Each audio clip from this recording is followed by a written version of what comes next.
Sahaj Vidhi www.sahajvidhi.in. Question 1. What is intervention? Discuss the intervention on humanitarian grounds and the intervention due to self-defense model. Answer. Intervention, in international relations, generally refers to the dictatorial interference by a state or group of states in the internal or external affairs of another state, without its consent. This interference is typically coercive and aimed at influencing the domestic or foreign policy of the target state. Under the UN Charter, Article 2(4), the use of force against the territorial integrity or political independence of any state is prohibited, and the principle of non-intervention in the domestic affairs of states is a cornerstone of international law. However, there are specific, highly debated exceptions and justifications for intervention. Intervention on humanitarian grounds. Humanitarian intervention refers to the use of military force by one or more states within the territory of another state, without the consent of its government, with the stated purpose of preventing or ending a mass atrocity, crime, genocide, ethnic cleansing, war crimes, or crimes against humanity. This concept emerged prominently in the post-Cold War era, particularly in response to atrocities in Rwanda, Bosnia, and Kosovo. Legal and moral dilemma. Humanitarian intervention presents a profound tension between state sovereignty, the bedrock of international law, and the moral imperative to protect populations from mass atrocities. Critics argue it violates sovereignty and the UN Charter's prohibition on the use of force, potentially leading to selective application, abuse of power, and destabilization. Proponents argue that sovereignty entails responsibility, and when a state fails to protect its own population from mass atrocities, the International Samnisia Rebifes 3 Opsasi has Tirveen 2005, the UN General Assembly unanimously endorsed the responsibility to protect R2P doctrine.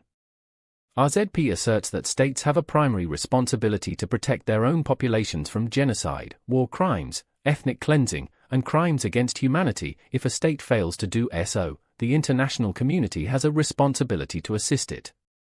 If the state manifestly fails to protect its population, the international community has a responsibility to intervene, using diplomatic, humanitarian, and other peaceful means, and as a last resort, collective military intervention authorized by the UN Security Council. UNSC R2P aims to legitimize humanitarian intervention under specific conditions and with UNSC authorization, thereby addressing concerns about unilateral action, intervention due to self-defense, intervention-based on self-defense is explicitly recognized as a legitimate exception to the prohibition on the use of force under international law, specifically in Article 51 of the UN Charter. This article states that nothing in the Charter shall impair the inherent right of individual or collective self-defense if an armed attack occurs against a member of the United Nations, until the Security Council has taken measures necessary to maintain international peace and security. Conditions for legitimate self-defense. For an act of self-defense to be lawful, it must meet certain criteria. Armed attack. There must be an actual or imminent armed attack against the state. The definition of armed attack is crucial and generally refers to significant use of force, not merely border skirmishes or minor incidents. Necessity equals the use of force must be necessary to repel the attack and there must be no other reasonable means available to address the threat. Proportionality. The force used in self-defense must be proportionate to the armed attack and limited to what is necessary to repel it.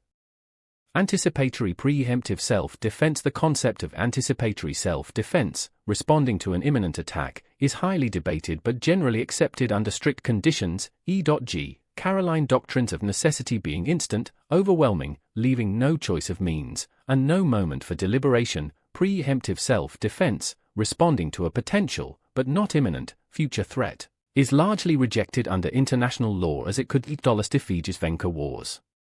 Article 51 also allows for collective self-defense, where one state can come to the aid of another state that has been subjected to an armed attack. E.G. NATO's Article 5. This requires a request from the victim state.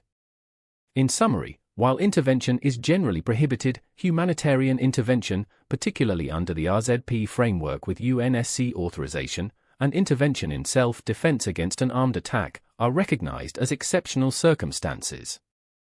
Both remain areas of complex legal and political debate, constantly evolving with global events and interpretations of international law. Please visit our website www.sahajvidhi.in for more content.